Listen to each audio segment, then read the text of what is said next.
Assalamualaikum warahmatullahi wabarakatuh. Selamat siang dan salam sejahtera bagi kita semua. Pertama-tama saya ingin mengucapkan banyak terima kasih kepada pihak JTE Energi Indonesia yang telah memberikan saya kesempatan hingga dapat sampai ke tahap ini. Perkenalkan, nama saya Andi Maharanima, mahasiswa program studi Magister Perencanaan Wilayah dan Kota Universitas Gadjah Mada. Pada kesempatan kali ini saya ingin mempresentasikan gagasan bisnis model kanvas yang telah saya susun sebagai bagian dari Fit and Proper Test Strive 2025 yang berjudul Integrasi Circular Energy and Waste Hub berbasis Controlled Landfill. Baik, saya mulai dari konteks permasalahan yang menjadi dasar munculnya ide ini.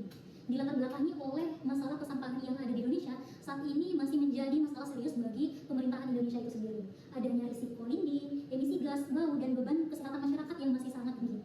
Bahkan juga bagi TPA yang telah memiliki status controlled landfill. Di mana di sini saya melihat bahwa dibutuhkannya pendekatan yang terintegrasi secara sistem, kelembagaan, dan pembiayaan. Sehingga berangkat dari permasalahan tersebut saya mengusulkan proyek ini, di mana proyek ini tidak membangun TPA baru, tetapi meningkatkan atau memperkuat status controlled landfill yang ada di Indonesia. Baik, saya akan menjelaskan siapa saja sasaran dari penerapan solusi ini. Yang pertama, ada pemerintah daerah sebagai pemilik kewenangan penuh atas berjalannya pelayanan TPA di suatu kabupaten, kota, atau wilayah tersebut. Yang kedua, ada UPTD pengelola TPA yang bertugas sebagai operator TPA itu sendiri. Dan yang ketiga, ada dinas-dinas yang terkait seperti DLH, PUPR, dan Kementerian Kesehatan. Dan yang ketiga, masyarakat sekitar yang tinggal di TPA yang terdampak langsung atas bau, emisi gas, dan pencemaran lingkungan yang ada di sekitar TPA. Dan yang terakhir adalah mitra pendukung, yaitu CSR, perusahaan, donor, dan lembaga keuangan pembangunan. Nah, untuk mewujudkan nilai-nilai tersebut, maka kita perlu melakukan adanya beberapa kegiatan-kegiatan kunci. Di sini ada 6 kegiatan kunci yang perlu dilakukan untuk menerapkan proyek ini. Yang pertama ada studi kelayakan teknis, lingkungan, dan juga sosial. Dan yang kedua ada mendesain sistem landfillnya, IPAL, dan energi pendukung yang digunakan di TPA itu. Dan yang ketiga, instalasi IPAL, solar PV hybrid, dan sistem pengendalian gas landfill. Yang keempat, integrasi sistem operasional dengan monitoring berbasis sensor yang menjadi dasar pengambilan keputusan nantinya. Dan yang kelima, ada pelatihan operasional dan penyusunan SOP. Dan yang keenam adalah monitoring, kinerja, evaluasi, dan penguatan tata kelola kolaboratif. Nah, dalam menyusun atau melakukan aktivitas-aktivitas ini, maka diperlukan sumber daya TPA seperti landfill, sel, IPAL, jaringan utilitas. Yang kedua ada sistem energi terbarukan seperti solar PV hybrid yang akan digunakan di sini, sistem monitoring kualitas air, energi, dan operasional, serta sumber daya manusia pengelola TPA nanti. Nah, sumber daya ini tentunya tidak akan bisa berdiri sendiri, melainkan perlu dijalankan melalui kemitraan atau kemitraan kunci. Di sini tentu saja yang pertama ada pemerintah daerah dan pengelola UPTD TPA itu sendiri sebagai aktor utama dari penerapan proyek ini. Dan yang kedua ada PT JTE Energi itu sendiri yang diposisikan sebagai mitra teknis dan strategis yang berperan sebagai konsultan dan juga sebagai integrator. Dan yang terakhir ada kemitraan yang juga melibatkan vendor teknologi, kontraktor landfill, perguruan tinggi, NGO, lingkungan, serta program CSR lembaga keuangan. Nah, kemitraan ini dijalankan melalui saluran dan pola hubungan tertentu, yaitu ada channel dan customer relation. Di sini, channelnya mencakup penugasan resmi pemerintah, integrasi dalam RPJMD atau RKPD, dan yang ketiga ada skema kerjasama teknis yang sangat perlu diadakan, dan yang keempat perlunya forum lintas sektor. Nah, customer relationship itu sendiri itu mencakup capacity building berkelanjutan, forum koordinasi multi pihak, pendekatan partisipasi masyarakat, dan monitoring berbasis data. Dalam menjalankan suatu program apapun itu diperlukan salah satu sumber daya utama. Apa itu? Pendanaan.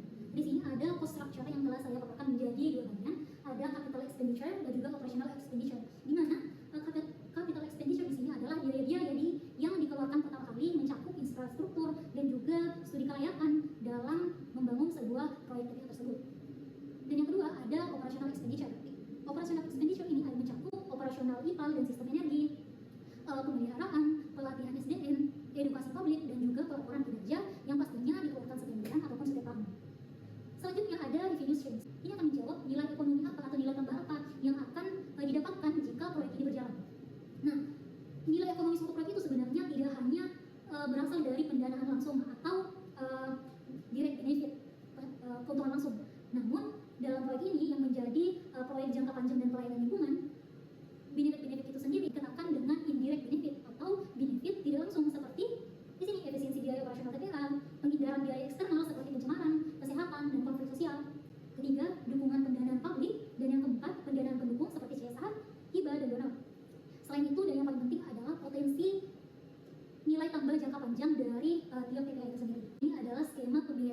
kolaborasi antar stakeholder. Dari apa yang telah saya jelaskan sebelum-sebelumnya, mencakup bagaimana cost, benefit, dan aktor-aktor terlibat, aktor-aktor yang menjadi aktor kunci serta aktivitas apapun yang dilakukan, itu dirangkum dalam skema ini.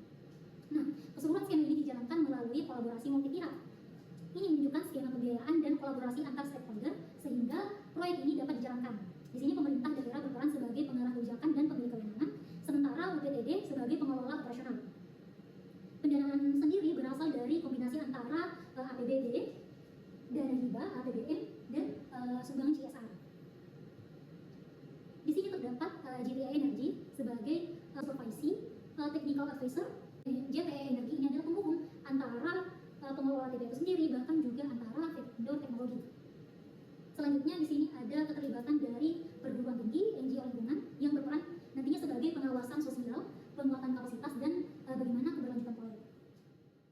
Baik, sebagai penutup saya menyimpulkan bahwa gagasan ini merupakan pendekatan pengelolaan TPA yang tidak menjadikan TPA sebagai beban lingkungan, tetapi sebagai sistem pelayanan publik yang dapat dikelola dengan efisien, aman, dan berkelanjutan dengan penggunaan teknologi yang tepat sasaran, sehingga pelayanan-pelayanan dari TPA tersebut dapat dijalankan dengan baik. Baik, Bapak Ibu Dewan Panitia, saya berharap